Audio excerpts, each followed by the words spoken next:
Hey there, everyone. Welcome back to the Divorce Decision Podcast. I'm your host, Carrie Hoskins, and today I want to talk to you about a specific relationship pattern that may not be listed on divorce paperwork, but I can tell you it is a pattern that, if left unchecked, in a lot of cases, break you up. Okay? It can create so much drama and so much stress and unhappiness in your marriage, and a lot of people just, frankly, do not know what to do about it. So I thought this would be a great episode just so that you can check in with yourself and see if you and your spouse are falling in to the cycle as well. Now, I do want to just throw this out there, you guys.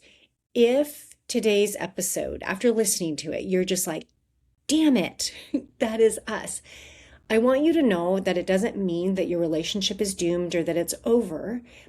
It's actually a very good thing that you're recognizing it, because recognition and awareness is the first step about anything, right? So it's either recognizing it and deciding that you want to change it, make it better, or it's recognizing it and saying, I think this is just a sign that maybe we need to go in different directions. Whatever you do with the information, it's obviously up to you, but information and recognition and self-awareness is a very good thing regardless of what ends up happening in your marriage. So this pattern that I am referring to is called the pursuit-withdrawal cycle. Some people refer to it as a dance. You've also may have heard it referred to as the demand-withdraw cycle. So whatever you call it, it's all the same concept. But let me start by saying, in healthy relationships with healthy communication, what typically happens is, there's something that you want to talk about, and it's significant, and so then you bring it up to your partner or your spouse, and you talk about it, you work through it, you resolve it in one way or another, and then it's done. And if one of you isn't in a place to actually have a conversation about it, then, you just say that. You're like, hey, I'm not in a good place right now. I'm not ready to talk about this yet. But at some point, you eventually circle back to it and you figure it out. Okay, that's a healthy relationship with healthy communication and healthy emotional regulation. In unhealthy relationships, especially those with the pursuit-withdrawal cycle, that doesn't happen. What happens is there's something of significance or importance that one of you wants to talk about or resolve, and the other one pulls away. So then what happens is the pursuer, the one that wants to have the conversation, pushes to talk about it. They push for connection. They push for answers. They push for change, for reassurance, or for repair. And the other one withdraws, hence the label withdrawer, right? Also distancer, avoider, or whatever. They shut down, they get defensive, maybe they avoid in another way, they disappear emotionally, okay? And that just kind of goes around and around. And so what you're going to see with this cycle are a couple of different ways that this kind of unfolds, right? I wouldn't call it like extreme responses to not extreme responses. So sometimes this cycle is actually kind of quiet, okay? So I've worked with couples where the pursuer brings something up. Let's just say they ask the question, are you happy in this marriage? Are you still happy being with me? And the withdrawer literally pretends not to hear the question. So the pursuer asks the question again, they're met with silence again, or a change of the topic again. And so the pursuer just stops talking, right? The topic is dropped. The conversation never gets had. Then there's other scenarios where it is louder than that, where the pursuer brings something up, wants to talk about it, and the withdrawer gives one word or vague responses. They don't really address that thing directly. And so the pursuer pushes more, gets more heated, trying to get information from their significant other. And then the withdrawer jumps on the whole like, well, don't raise your voice at me, or nothing I say is ever good enough bandwagon. And now we're in an argument. But we're in an argument that isn't about the topic that the pursuer wants to talk about. You're in an argument about how you're arguing. And usually what happens is the withdrawer is usually the person that leaves the room, whether physically or emotionally. Now, I did have, and this is one couple that completely stands out to me, a very kind of extreme, I'm going to call it response, okay, a very extreme pursuit withdraw dynamic. So in this particular scenario, there was a fight the night before. It was so bad, it did not get resolved, that they ended up sleeping in separate bedrooms. And the next morning, I'm going to call spouse number one, the pursuer, walks in, hands their spouse a cup of coffee, and is like, look, I want to talk about what happened last night. And the spouse did not want to talk about it. So the pursuer kept pursuing, kept pushing, kept trying, and the withdrawer kept getting more and more frustrated and angry. I don't want to talk about it. I don't want to talk about it. So then they ended up stonewalling and just not saying anything until the withdrawer just finally got up and went down the hallway, and the pursuer literally ran after the withdrawer, and the withdrawer went into the bedroom and locked the bedroom door. And the pursuing spouse stood on the outside of that door and was like yelling through the door at the other spouse. Okay. And it was just not a good situation, not a good scenario. And finally, the spouse that wanted to talk ended up leaving the house, and they booked a session with me the next day. Okay. So if you have ever experienced any version of the pursuit withdrawal cycle, it is incredibly upsetting and frustrating for everyone involved. And over time, both of you become more and more convinced that the other one is the problem. So what I want to do now is let's figure out, first of all, is this happening? Does this resonate? Are you like, yes, this has happened in our relationship? Okay. If it has, let's figure out if you are the pursuer or the withdrawer. So if you are the pursuer, you might say things like, can't we please just talk about this? Why don't you ever open up? You never listen. I need you to be present.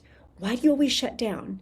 Do you even still love me? Those might be things that either you think or you say out loud. Now, if you are on the other side of it, if you are the person who withdraws, you might say or think things like, I don't know what you want me to say. Here we go again. You always do this. Or, and this is highly likely, if you have been doing this pattern for years, been stuck in this dynamic for years, you don't say anything. There's just silence because you don't want to get into it. So you just go quiet. Okay. Now, I think that it's really important to understand that this does impact both of you. If you are the pursuer, your partner's refusal to engage with you, it probably feels like rejection. It feels like indifference. It feels like confirmation that you're the only one who cares. But if you're the other one on the other side, if you're the withdrawer, you probably feel pressure, overwhelmed, criticized, like there is no right answer. So you pull back even more. And you are both having two completely different experiences inside the same conversation.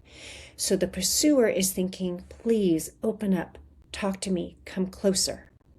And the withdrawer is thinking, please stop coming at me, right? And then this is where you guys get stuck, okay? Because you both feel justified, but you're both unwilling to approach it from another angle. And here is the deal, you guys. This cycle makes both of you feel like victims.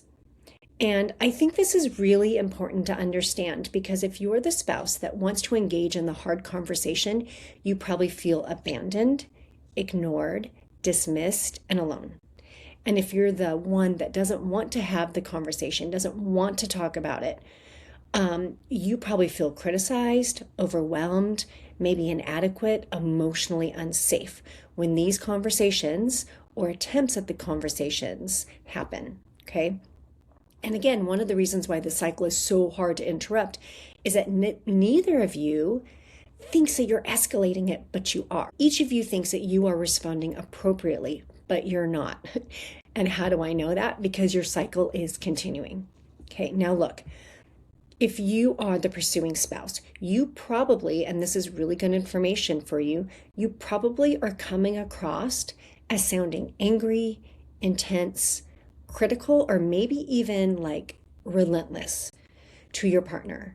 And this is going to create the exact thing that you don't want, which is more distance, right? So you're fighting for your relationship, but the way that you're doing it is probably pushing your partner away further. And if you're the withdrawer, your spouse's desire for more communication, more emotional connection, probably feels a lot like pressure. And that's why you're shutting down, okay? Or it's one of the reasons why. And a lot of times you might be thinking, well, nothing I say will be right. This is just going to blow up again. I don't know how to respond, so I'll just say nothing, right? I don't want to fight. But here's the deal. Your spouse, it's very likely that they are perceiving this as you not caring, as you being checked out, as you being cold. Now, I have worked with so many couples stuck in this pattern, and what both people typically miss is that both of them, underneath these defense mechanisms, which is what these things are trying not to get hurt.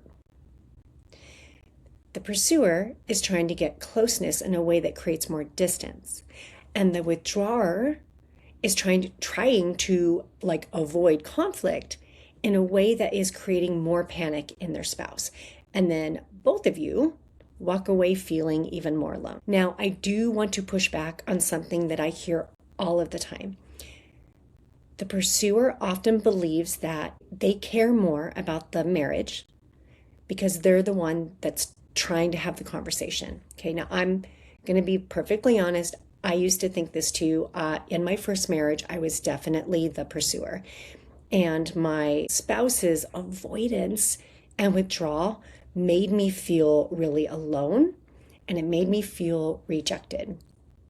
And it was really frustrating, right? Like when you are the one that's trying to initiate the conversations, trying to work through the problems, maybe asking for help, reading the books, listening to the podcasts, trying to figure it all out, it can absolutely feel like you are like the only one trying. And sometimes that's true, but it's usually not true. Oftentimes, the person that's withdrawing does care. They just don't know what to do with the intensity of their emotions. They're afraid of what's going to come out of their mouth if they do engage in a conversation. And they really don't know what to do with the intensity of the conversation. So, staying present with big emotions without getting defensive is really, really challenging for a lot of people. So something that I want to bring up is that in a lot of marriages, especially the ones that I see in the complicated middle, the issue is not that one person is the villain and the other one is the victim. The issue is that both of you are caught in a pattern that has been going on for so long that you don't know how to interact in a healthy way anymore. And what that does is it changes the emotional climate of your marriage because there is resentment being built up on both sides. There's resentment that's building up in both of you. For the withdrawer, you probably will begin to feel like you can never win. You feel watched, evaluated, measured, like every response is proof that you have failed. But your marriage is going to start to disintegrate when the pursuer has had so much resentment about the avoidance that they stop trying. They stop pursuing. They stop initiating conversations. And at first, this is going to feel like peace for both of you, but it's actually disengagement. And when that happens, all meaningful communication usually goes out the window. You guys, this is important because you can't have a fulfilling, healthy marriage without meaningful communication and conversations, okay? So recognizing and understanding that you're in this pursue-withdraw cycle is really important, but it does not magically stop it. These patterns happen fast, they're habitual, they're automatic, and they are a nervous system level reaction or response, okay?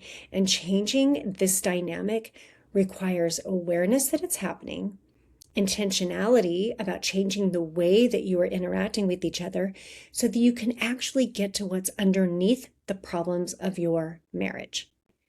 So where does this leave you? It requires both of you being able to notice what is happening inside of you. If you are the pursuer, you guys, you have to learn to say, look, I want to have this conversation because I'm scared and I'm lonely, or I'm worried about whatever and I'm feeling lonely, instead of coming in with pressure and criticism. if you're the person that doesn't want to have the conversations, you need to learn to say, hey, I'm overwhelmed and I don't know how to respond. Or I'm not really sure what to say because I feel like whatever I say is going to be, is going to be wrong. You need to be willing to do that instead of disappearing. And both of you have to learn how to stay in the room emotionally. What is healthy is, look, I am reaching my capacity here.